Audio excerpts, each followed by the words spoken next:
This is the Adopted Mom Podcast. Adoption may look different for each family, but we need solidarity from other crazy people who took this leap. And that is what we do here. We encourage, we build up, we share the wins and losses. We lean on each other, and we get through this together. Thanks for joining us. Season 3, y'all. I'm Alex Fitton, and I am back with the Adoptive Mom Podcast. 15 more episodes from amazing characters in the adoption world to give us solidarity, laughter, and hope as we walk through our stories. Before we get started, I want to remind you guys to hop over to iTunes and rate and review the podcast, but only if you like it. If you don't, let's chat. And then hopefully when you like it, you can go back and rate and review. If you're a returning listener, go do that now, like right now. But if you're new, I'll let you wait till the end of the episode. I'm kind of kidding, but seriously. Also, I want to get all up in your email starting this season. Join Team AMP to get weekly updates and direct links to videos, resources, and of course, the episode from the week. To subscribe, go to theadoptivemompodcast.com/email and sign up. It's free. I'm not going to spam you. There's really nothing to lose. Okay, so now to the good stuff. For Season 3, Episode 1, we're sitting down with Angela Braniff from This Gathered Nest. Angie is a blogger, YouTuber, and a social media baller. And also, you guessed it, an adoptive mom. I can't wait to introduce you to Angie and her crazy tribe as we discuss adoptive motherhood and how fun and awesome it is to share what that looks like on a broader platform. So, here we go. All right, guys, I'm here with Miss Angela Braniff of This Gathered Nest, and I am so excited to have you on, especially because we don't know each other in real life, so this is the first time we've talked, and that's super fun for me. So how's it going, Angela? Good. How are you? I'm good. You know, I asked you before we started recording if it was Angela or Angie, and you said either one, and that always makes me really nervous because I'm like... Yeah. Well, so, close friends and family always call me Angie, but, when people first meet you, they usually call me Angela. But okay. I feel like, when we're having this very personal conversation, you can totally call me Angie. Yeah, we're about to get all up in your story, so, So speaking of story, why don't you just take a second and introduce us to your family? And for those who have not heard of you or your all of your stuff, maybe just tell us who you are. Yeah, sure. So I am Angela, or Angie, however you want to call me. We have, my husband and I, we met in high school. Actually, it was junior high school. We were 13 when we met. And we actually didn't start dating until high school. But so we're high school sweethearts. And we have 2 biological daughters. And then when they were about 4 and 6 years old, we started the adoption process. And since then, we have added 5 more children to our family through adoption in some form or another. We have a son that we adopted from Congo in 2012, a little boy that we adopted domestically as an infant in 2013. And then our daughter, Rosie, we adopted from China really at the very end of 2015, beginning of 2016. And then I gave birth to twins that we adopted via embryo adoption, and they just turned 1 year old. So we've got 7 kids. We homeschool. It's loud and crazy and fun and chaotic. And sometimes I hide in the bathroom and cry, and it's fine. And you put it on the internet for all to see. Right. And then I put myself out there for everyone to judge my life. So that's fun. That's hilarious. I just, as I was watching some of your videos and looking through your website, I was like, this girl, I'm excited to talk to you about this because on paper, it looks like this girl has it all, does it all that stuff. Oh, and gosh, no. Because I'm a fellow mom, I know that can't be true. So right. I'm so excited to talk to you about all of that stuff because you're a fellow adoptive mom who chooses to live your life a little bit more upfront than some others. And I obviously do the same. So I am thrilled to death to get into all of that. So it's cracking me up because the 1 year that you took off, 2014 is the year that I started my motherhood journey. Okay. Well, it ebbs and it flows, Yeah, for sure. But I want to hear all about just how you got into adoption. So tell me your adoption story, or all of your adoption stories. Yeah. So sort of the Cliff Note version is that in high school, actually, I used to watch a show, on TLC.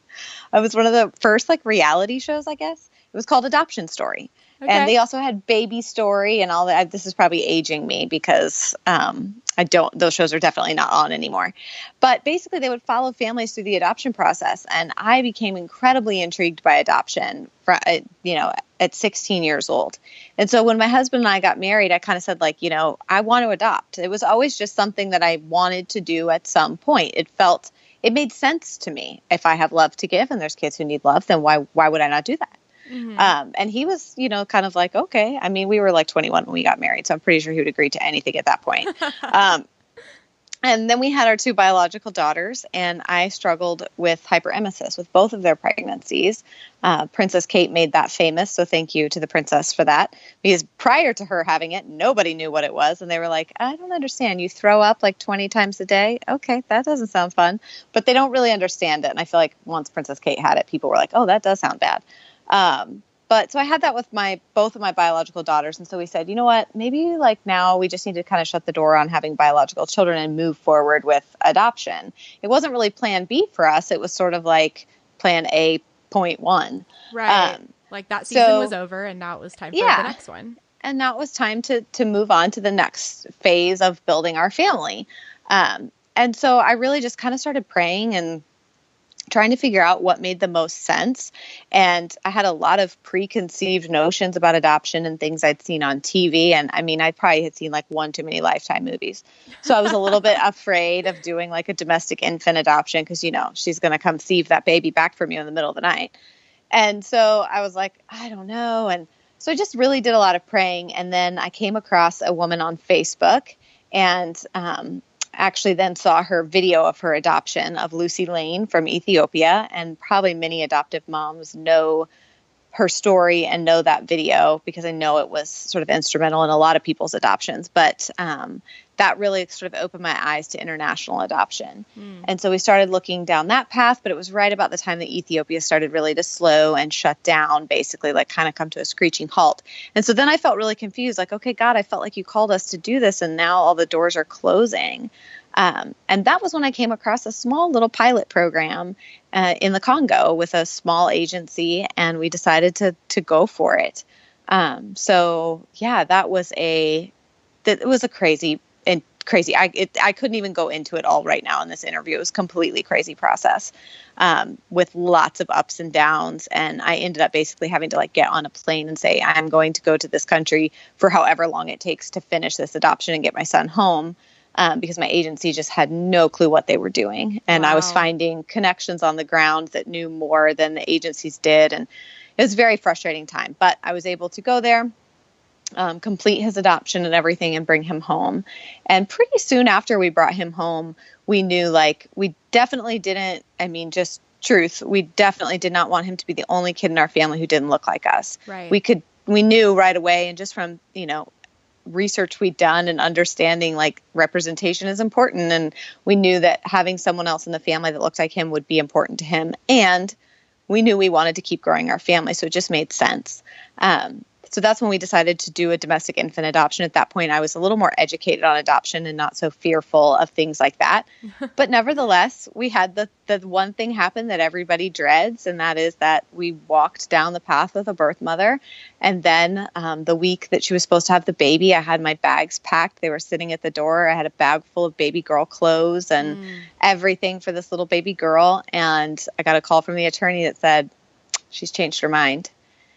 And we were devastated. It was really, really tough. I still find, though, those little nuggets of grace in that, because my one prayer always was, Lord, please just, if she's going to change her mind, let her do it before I go to the hospital and hold this baby and love this baby or take this baby home. Please let her change her mind before then. So there was some grace in the fact that she did it before I ever held the baby, which was great.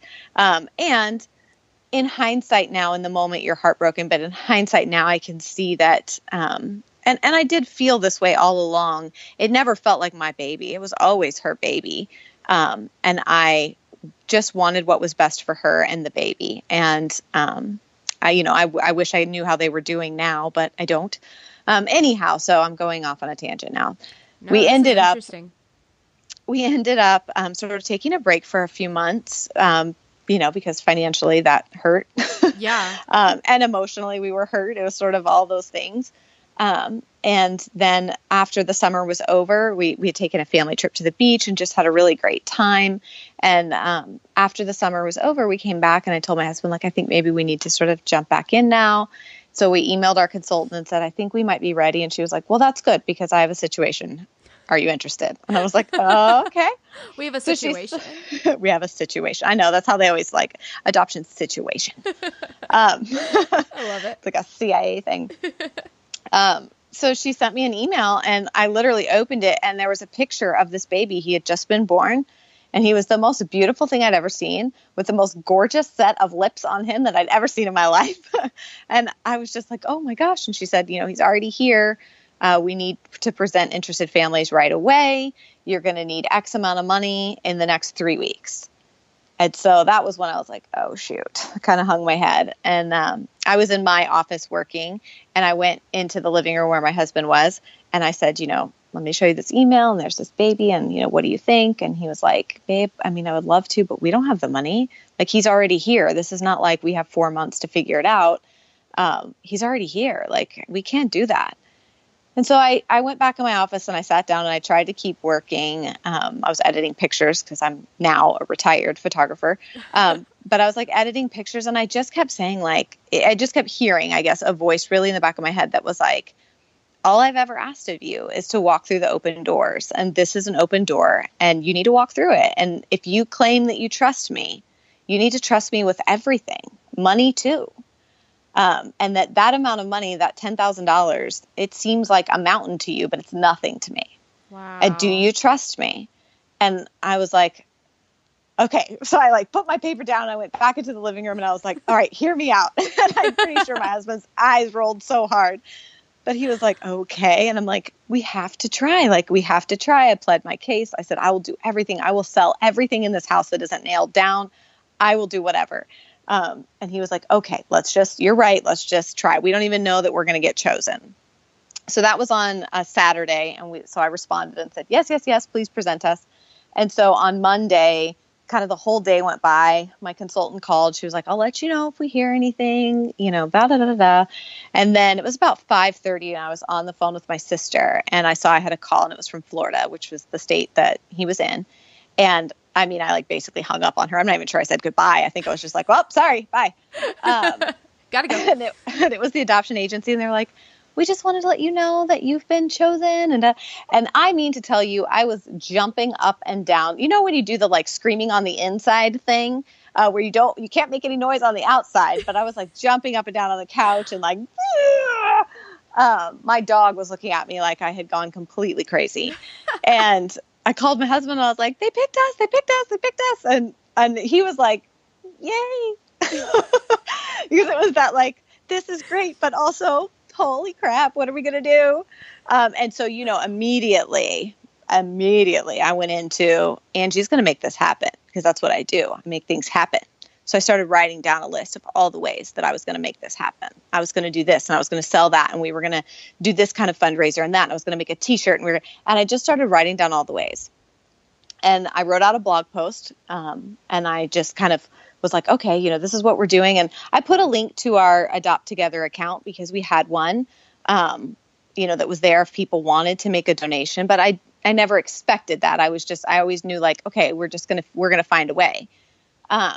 And so the next morning I hit publish on that post and by lunchtime it had been shared and shared and shared. And this was long before I had any kind of following on social media. Let me explain that. This was a family and friends blog. This wasn't a business for me at that point or anything. I probably had 24 people following my blog. Wow. But Facebook's, was really very widely used at the time. And people just started sharing my posts hey, this local family, they're trying to complete this adoption. They have 3 weeks. The baby's already here. Could you give anything? And my friends just started sharing it. And next thing I knew, people were just donating like crazy. And I am not even kidding you when I tell you that within 24 hours, the next morning by the same time, we had over $10,000 in that account. What? And it I can't even talk about it without crying because it was like God was saying I know that you think that you can do this and that you need to do this, but I'm doing this because it was just his way of, I don't know, like showing off is what it felt like. Cause it was just sort of like, you didn't trust me. You thought that maybe I wouldn't provide, or that maybe you could do it in your own strength and in your own power and in your own will. But really it's all in my control anyways. So cool. So no t-shirt necessary. Right. Exactly. Like, here's your $10,000. You don't have to. And I know that that's not how it always happens. And believe me when I say, like, all of our other adoptions were, scratching for every penny to make them happen. But that one was a really big miracle for us that really helped us to see, like, God's heart for adoption, and that when we step out in faith to do these things, that he doesn't just leave us out in this sort of desert to do it on our own. Yeah. So that was a long story to tell you about Jonah. But what a cool story. And I don't know, that's just, that in and of itself is a cool testimony. And I think it's so cool that you guys have, 3 more stories like that are just awesome. Yeah. I mean, every single one of them has been amazing in its own way. And the different things it's done in our lives and in our families' lives has been incredible. And I feel like it was probably, we kind of thought for a while we might be done at that point. I mean, we had 2 girls, we had 2 boys. We thought maybe we'll just be done, right? Like, the world says that this is like the right. I mean, well, the world says that was too many kids. 4 kids is too many kids. But it was like an even number, 2 boys, 2 girls. So that's great. But we just weren't really sure. And then one day I was scrolling through Facebook, like one does, and my friend was advocating for this little girl, and I saw her and I was like, oh my gosh, she's so precious. Her name was Rosie, and she lived in China, and she had Down syndrome. And that was something that was always like, we were very open to that without really knowing. Like, it was just, we just kind of thought like, oh yeah, that's definitely something we would be open to. So we decided to, like, look at her file. And after I opened her file and saw that her birthday was the same day as mine, I was like, okay, I think this might just be meant to be. And so my husband needed a little more time with this one. He needed a little bit of time. I would be lying if I said I gave him, like, lots of space and time to think about it. I pretty much harassed him for days. So now he totally, would say, like, yes, absolutely, it was, meant to be kind of a thing. But in the moment, I think he was a little more like, would you get off my back? Oh, that sounds like something I would do. Yeah, it's what I did do. Yeah, it's like the mama thing where it's just, and men are so different. They're thinking about the family's security and finances. And again, we start these adoptions without the money in the bank to actually, like, pay for them, straight away, kind of a thing. And so we've seen God provide, but it's still scary every single time. But he agreed after a little bit. He was like, okay, I think you're right. I think this is what we're supposed to do. So we started her adoption process, and I think most adoptive moms can relate that, like, once you give me the green light, I'm like in it to win it. And we started her process, and I was on the ground in China to pick her up 8 months later. I mean, it was fast, because I just didn't sit on anything. Of course, you have to wait for other people to do their jobs, which stinks. But right. I was quite fast with my paperwork. It's usually about a year with China, I feel like, unless you have, like, a medical expedite. But yeah, I was like, I was there with bells on. Yeah. But she was in a great NGO, so I didn't, like, worry about her a ton. But even still, like, no matter how great it is, no orphanage is where children should grow up. So we brought her home. I actually left on Christmas Day, 2015. My kids are all young, so we just celebrated Jesus' birthday a day early. Nobody was the wiser. And and I got on a plane on Christmas Day and flew to China with my sister to get Rosie. And that actually turned out to be the hardest of all of our adoptions. And I didn't see it coming at all. I was way too cocky and confident that, like, oh, I've got this bonding thing down. I've got this attachment thing down. I know how this is going to go. And I did not expect how it actually went. And it was really hard. And that was bringing her home. And the first probably 6 weeks she was home were some of the darkest times of my life. And it's not something I've ever really talked about a ton. But it was really, really hard because I wasn't prepared. I went in thinking that it was going to be like every other time, and it wasn't. So brought her home, and then somewhere in between Jonah and Rosie, we had actually decided to start trying to have another baby. We thought we would sort of round out our family with one last biological child. Long story short, I'd done a bunch of research and worked with my doctor and thought that we had found sort of a cure for hyperemesis that would work for me. And lo and behold, found out that we actually struggled with secondary infertility.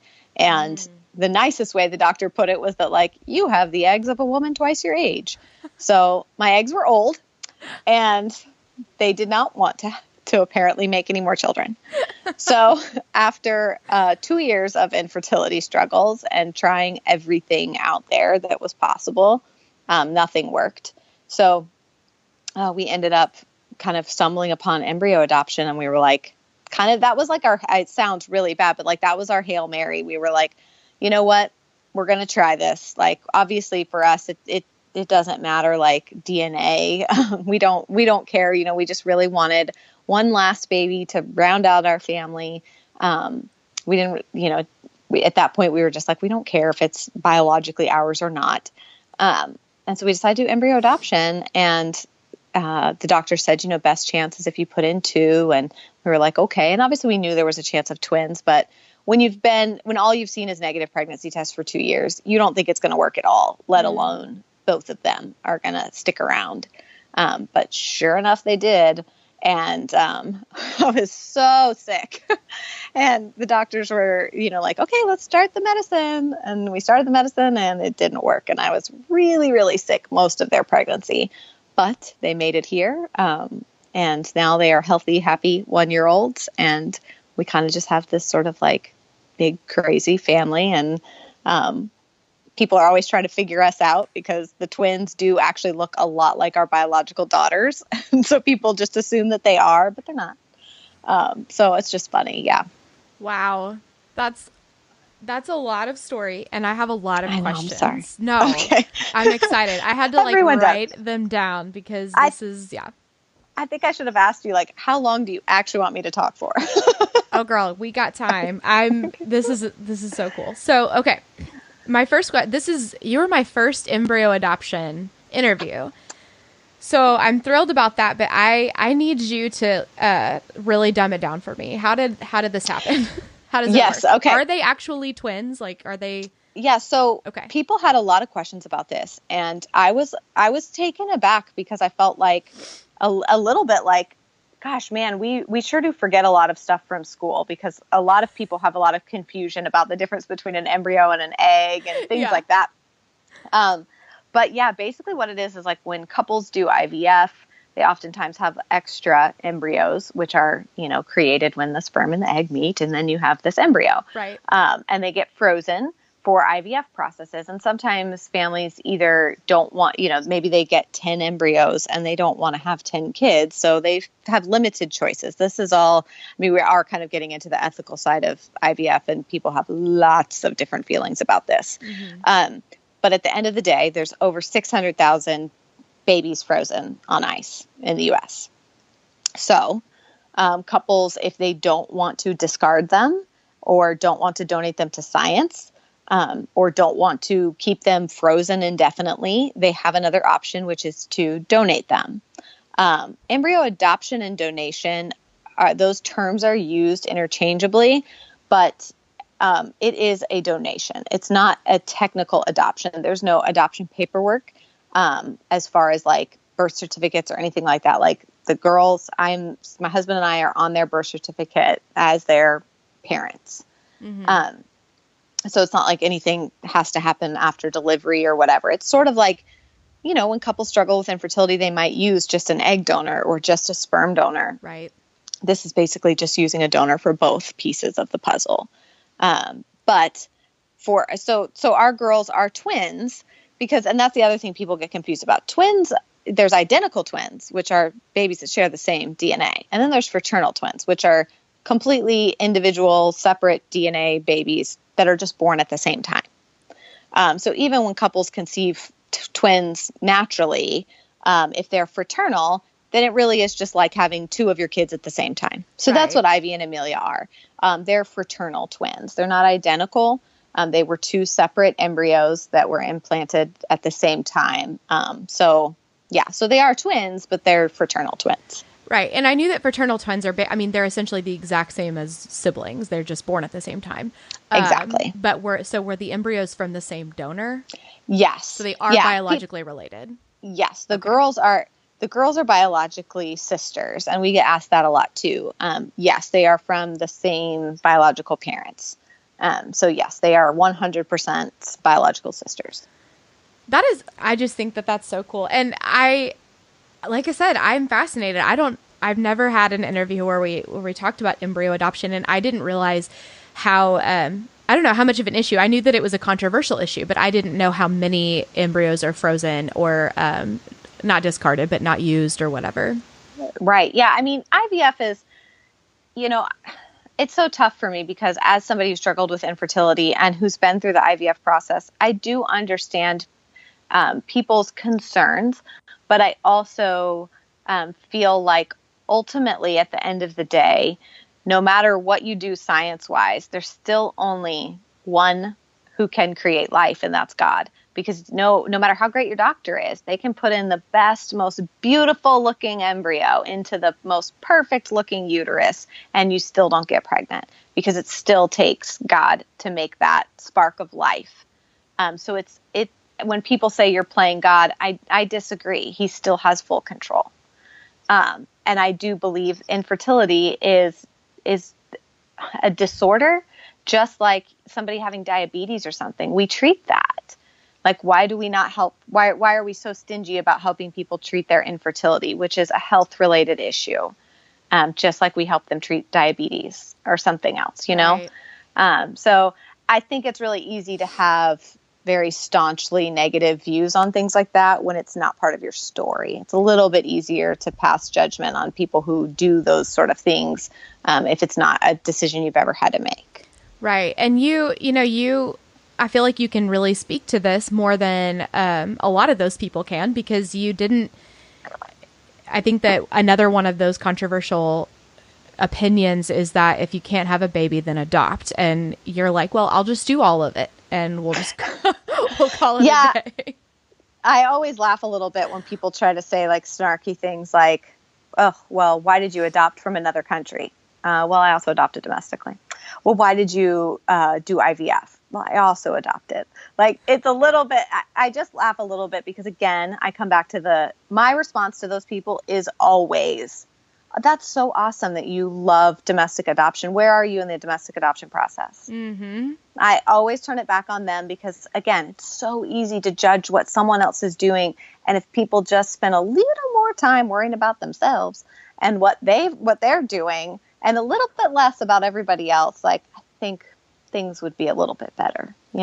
We're all just trying to do what we believe is best for our families, and where we feel really led towards adoption. And you can't answer that question for somebody else.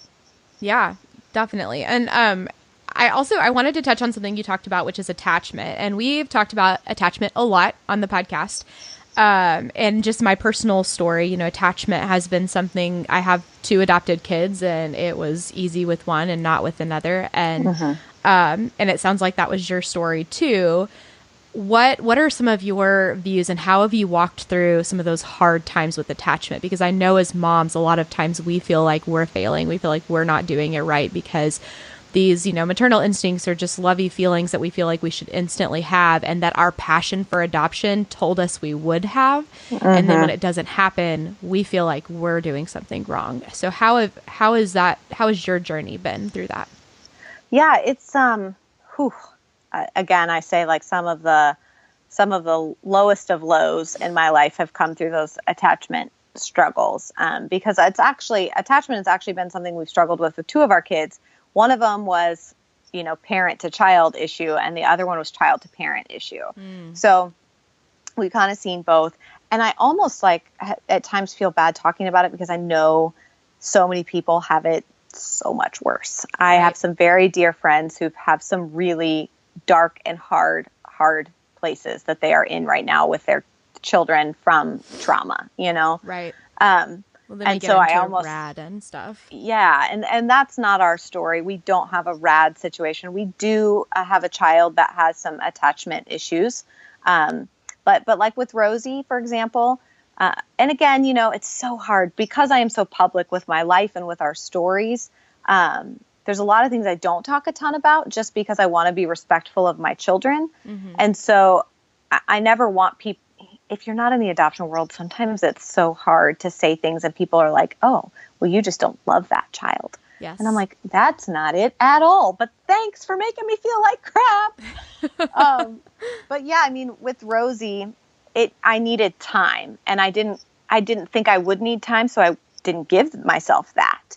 And when I came home, she was attached to me like a barnacle. I mean, she knew from like day one, I was her mama. And my sister was with me, and, you know, they call aunties IE. And so she knew straight away from the moment we picked her up, I was mama and that was IE. And if IE tried to pick her up or help with her or feed her, no IE, mama. And she did not want anything to do with her, which was, that was great. But my heart was just completely struggling. Like, I just felt like, I think I was very sick in China. I got vertigo and like some kind of crazy flu. And I was trying to hold it all together and keep up this, like, you know, outward appearance of like, everything's great. And she's so amazing. And she was so amazing. But I was just on the inside. All I could think was, what have I done? Like, what have I done? I forced my husband to adopt, and now, like, what's the future going to look like? Did I even think this through? Like, I pushed her through the store today and she was slapping people and knocking things off shelves, and everyone was staring at me, and I was humiliated. And like, I've never experienced this. You know, she was the oldest child we'd ever adopted, and she obviously had a special need of Down syndrome. And I was just, all of the sudden, all of these things just came into my mind that were going to be barriers, you know? And it wasn't that I hadn't thought of them before. I just don't think I did a good job of processing them. And so when I came home, man, it was dark time. And I actually reached out on Facebook to another mom that I barely knew. I mean, barely knew. I don't even think she like knew my last name. But I knew she'd adopted from China, and I knew that she had shared in the China adoption group about attachment struggles. And so I reached out to her, and I mean, I word vomited all over that poor woman.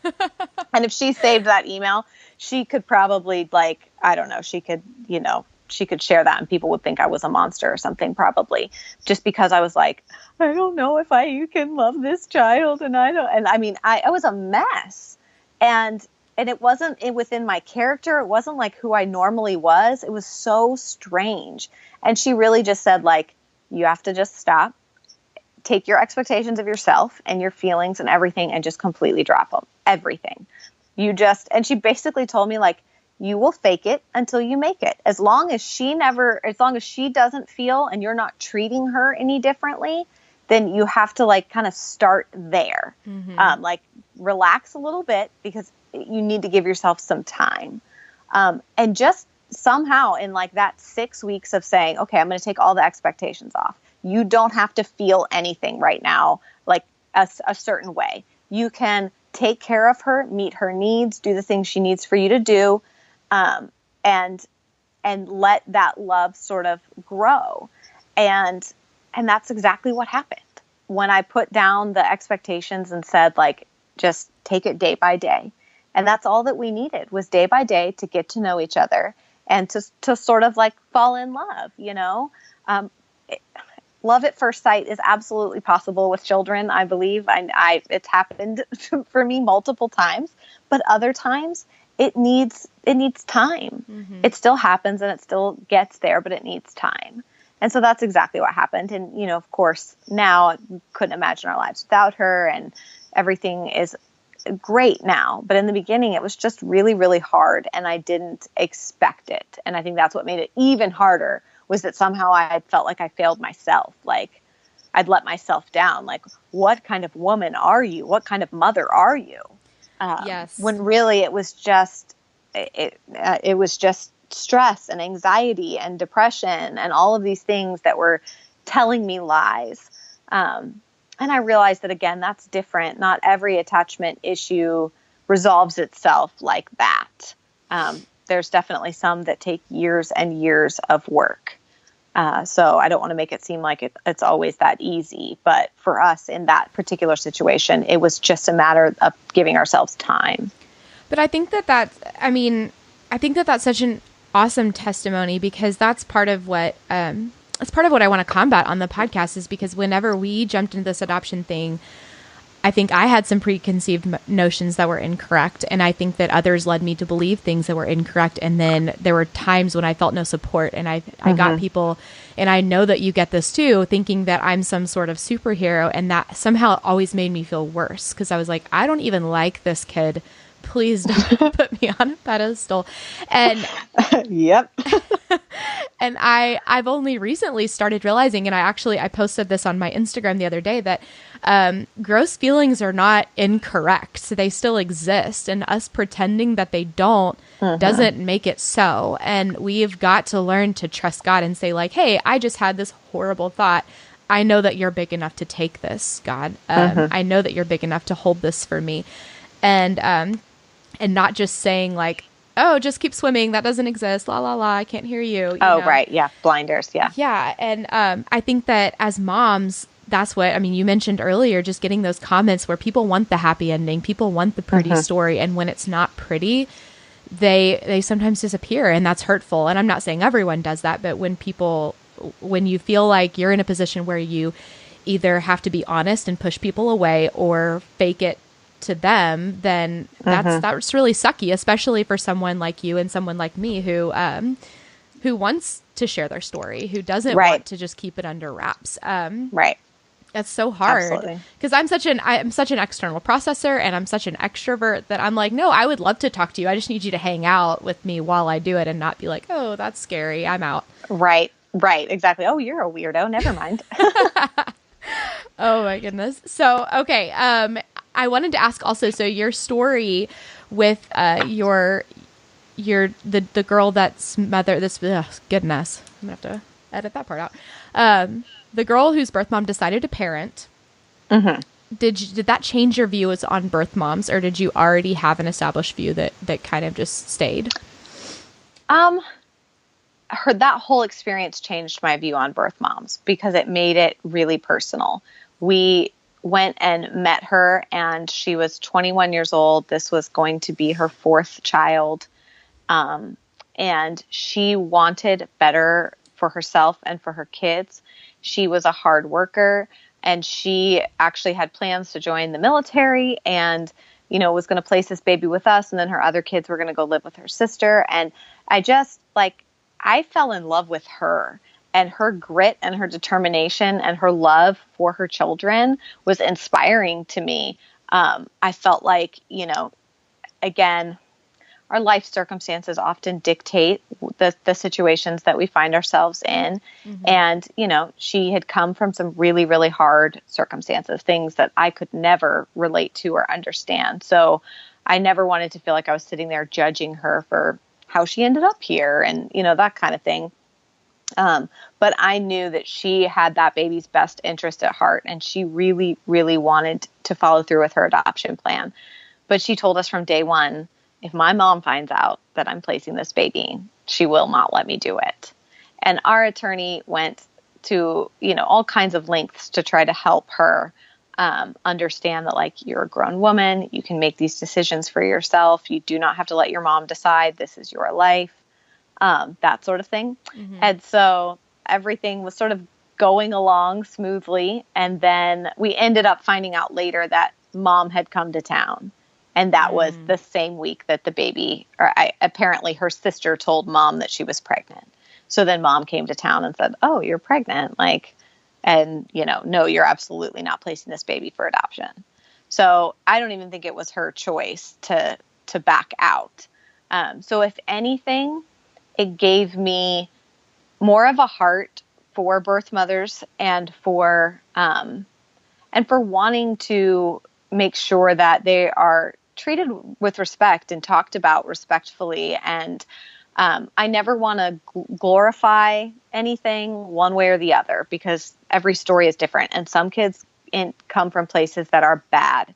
And I never want to make this sort of fantasy person out of a birth mother, because they're not always like that, you know? Right. There's definitely some hard truths that a lot of kids have to face. And I don't think it does them any good to try to imagine this woman as some kind of like fairy godmother all the time. You know what I'm saying? Like, I hope that makes sense.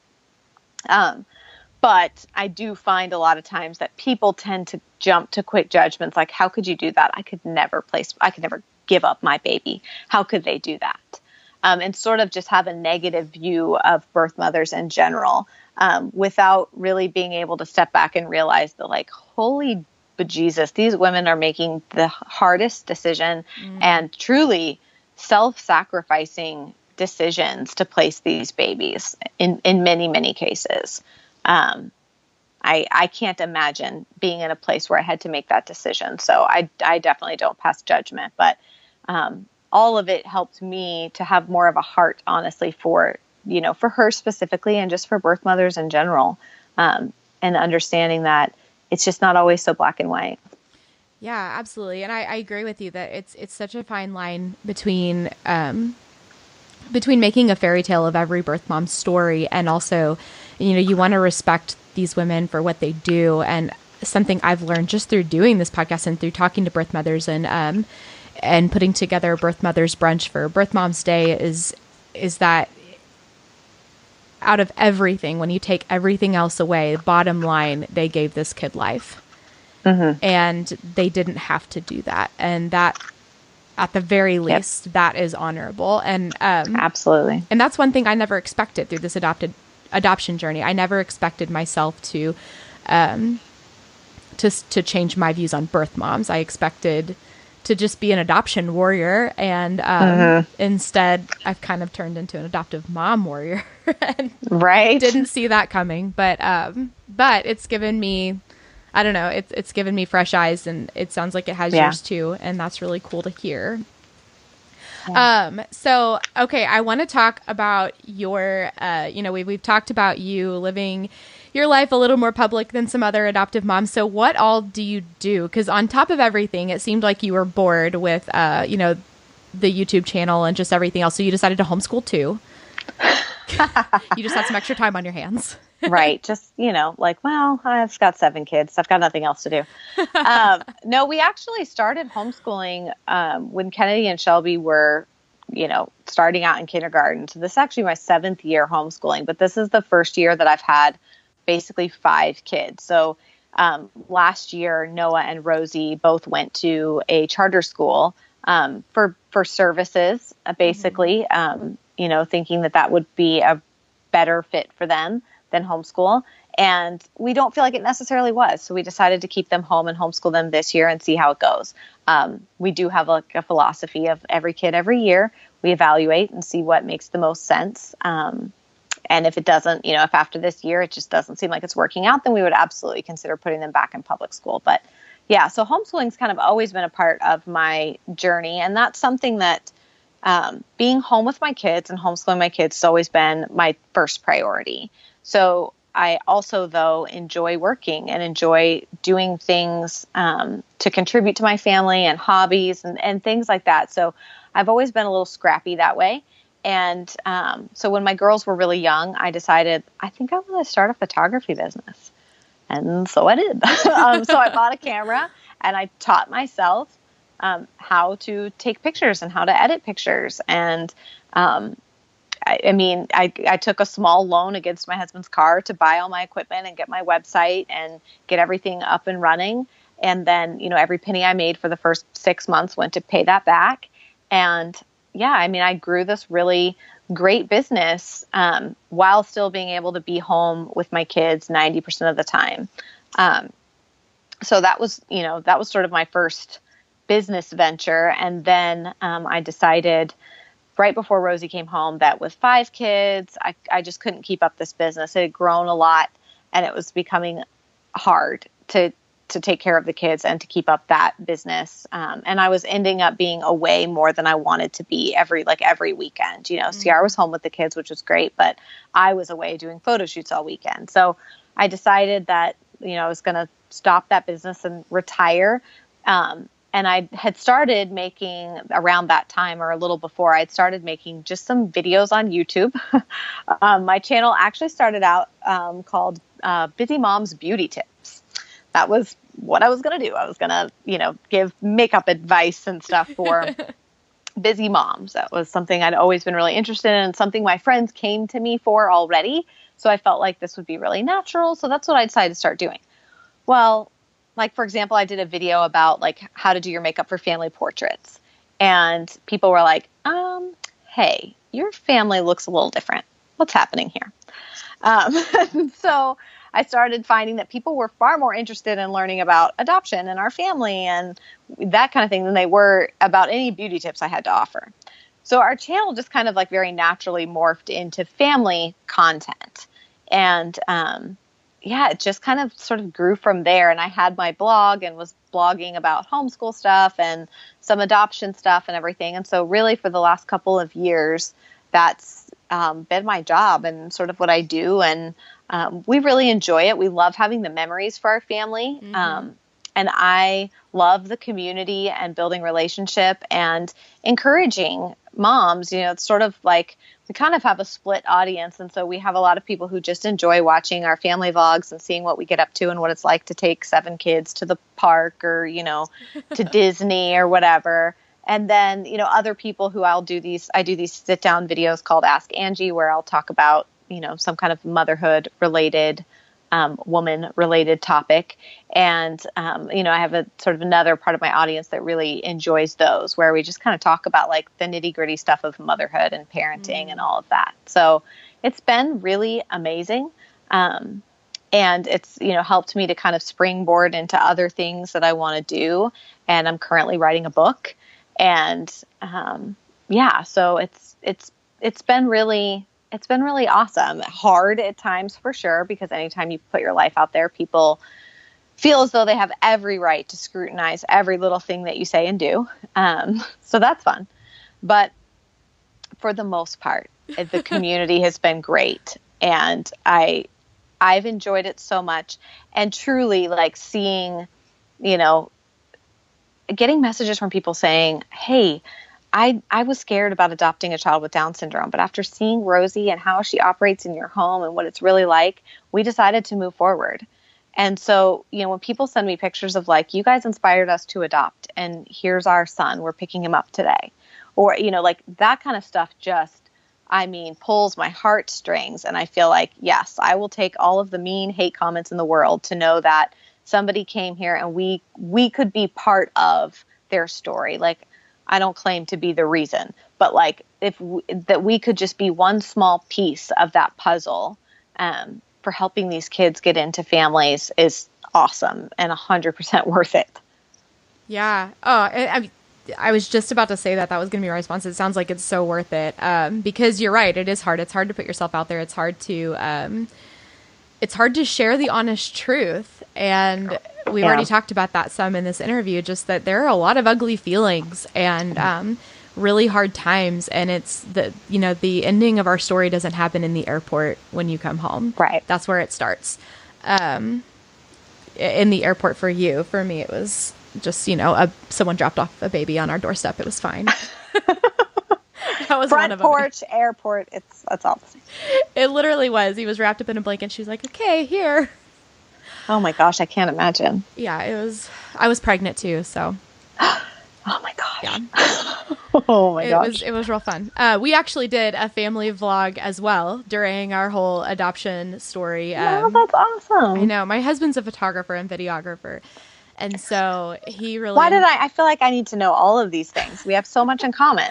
I know. I feel like I'm having deja vu as you're talking. I'm like, yep, been there. I'm not the creative one, he is. And so I keep encouraging him to start the vlog back, but just do it because we were trying to combine our footage and it was just a lot. And so I'm like, you should just do it. And if we're in it, great. If we're not, fine. You just do it for yourself. Totally. So we'll see if that happens. He's sitting in the room, so I'm hinting do it. She's saying do it. He gives a thumbs up. So okay, that we've covered like so much ground. There's so much story here, and I love every minute of it. But are you ready for some of these closing questions? Yes, absolutely. Bring them on. All right. So what do you wish that someone had told you at the very beginning of this journey? And you have a lot of little journeys, but like, starting this adoption thing. All the way back to the beginning, I would say I wish someone had talked to me more about trauma, what that looks like, what it does to the brain, and how that can actually affect you and traumatize you as the parent. And then now you have two traumatized people trying to relate to each other.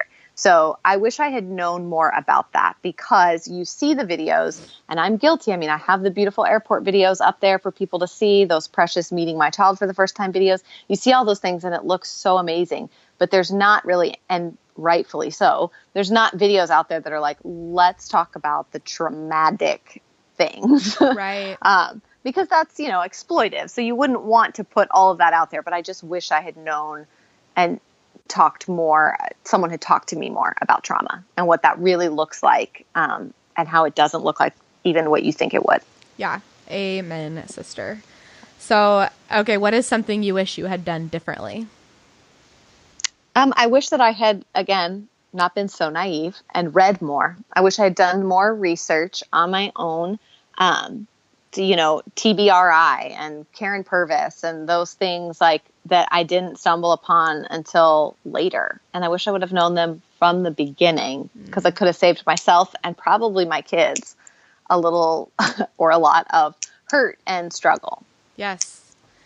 Yeah. And honestly, I just want to add on to what you're saying. I think that both of those things lead to our own, as adoptive moms, our own sub-trauma or secondary trauma and subsequent counseling. And that's something that I think a lot of people think they can get away without. But that's, it's part of it. Yep. For sure. Okay, so what is your favorite way that your tribe supported you through your adoption story? I have the most amazing friends who showed up for fundraisers, hauled all their crap out of their garage for me to sell, brought cookies, brought meals. But I think that the biggest thing was the grace that they gave me during that time, to sometimes be the friend who was taking instead of giving. And, friendships need to ebb and flow. And so, to go an extended period of time being the one who's sort of on the receiving end and taking all the time can feel like, oh, they're never going to want to be my friend again. Like they're going to think I'm just like, oh, the worst. But having friends who, even though it wasn't their story and they couldn't relate, they understood and empathized and showed me a lot of grace. That's a big one. Cause I feel like that's another thing we don't realize we're going to need so much of. So on the flip side of that, what is a way that you felt hurt or misunderstood by those who were close to you? I mean, I can't really think of anything that I would say like I've ever felt hurt by, because I feel like my friends have done a really good job of just trying to be like, I don't understand, but I'm here for you. But like, as we talked about, sometimes the people that are closest to us, when you have a child who sort of knows how to work people, and so they appear one way in front of your friends and family, and then when those people leave, they're a completely different child. And so when you try to say, no, you don't understand, or they'll think you're being really hard on one of your children. And I'm like, I promise I am not being too hard on this kid. You don't understand. And there's no way for them to understand because they can't see it, because the kid is really good at not being that kid when people are around. That's how trauma works. That's how they learn to cope. And so that, I think, has been that would be, I would say, like the hardest thing, relationally with friends and even family, is sometimes people not understanding that, like, I know you think I'm being hard on this kid, but you have to trust me that you don't know and don't understand the full sort of scope of what's happening here. Right. Or they think you're being over dramatic. And I think that, something that's like, so great. It's not that bad. Right. And something that's so good for the people that you're talking about to understand, because we've walked that road too, and what I had to learn is that it was literally a survival skill for that. Like manipulation was literally like a life or death situation for them, or at least that was their perception. And so if your life depended on making someone believe something, you would make them believe it. Oh yeah. You would become yeah, you would become excellent at that skill. Yeah. Okay, what is your favorite adoption resource? I feel like probably lots of people have come on here and listed some amazing books and stuff, but I got to tell you, like, the boots on the ground for me was the Facebook groups that I was a part of during our processes for, for the China adoption and for our Congolese adoption. These, just other moms who were walking through the same thing, had already been through it, could share advice and resources. And again, that's where I found the one mom that I reached out to right after I came home from China. I mean, those groups were really and truly like the meat and potatoes of the help that I received. Cause I had read books and things like that. But nothing prepared you like someone else's personal experience, where you could really talk to somebody and like get down to the nitty-gritty of it. For sure. That's a good one. And then lastly, what is your biggest piece of advice or encouragement, if you could sum it all up, to adoptive families? Okay. I feel like those are actually two separate things. So my biggest piece of advice would be to expect the unexpected. Nothing is going to go how you think it's going to go. So just lay down all those expectations. But my biggest piece of encouragement would be to remember that he sees you at every step. That even when you feel like nobody around you understands, nobody sees what you're going through, nobody understands the hurt, and even your spouse, sometimes they're gone at work and you're home with these kids and they don't understand when you say, like, this day has been hell, that God always sees you in all of those moments and loves you and is there for you. Because that's been, my faith has been challenged and stretched, but has also taken a deep, deep dive into something so much more meaningful for me through our adoption processes. Because it's true, like, people say God doesn't give you more than you can handle, and that's just simply not true. He gives you way more than you can handle so that you run and jump into his arms. Yeah. And I would always encourage moms to, like, do that. 100% do that. Mama, I was sitting here like writing that down as you were saying it. I think I needed to hear that too. So, you've given so much amazing, just advice and just parts about your story that are in and of themselves encouraging. So I just want to thank you for taking the time to come on the show and be such an encouragement to the listeners. And I want to know, where can we find you on all the things you do? So I am This Gathered Nest pretty much everywhere on Facebook, Instagram, YouTube. If you're into homeschooling, I have a homeschooling channel that's called This Gathered Schoolhouse, but everything else is This Gathered Nest, pretty much everywhere. So fun. And thanks again, Angela. Thank you.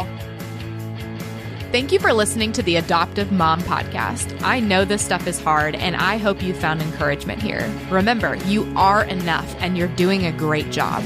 God wants to be at the center of this journey, and He is big enough to redeem all of our mistakes.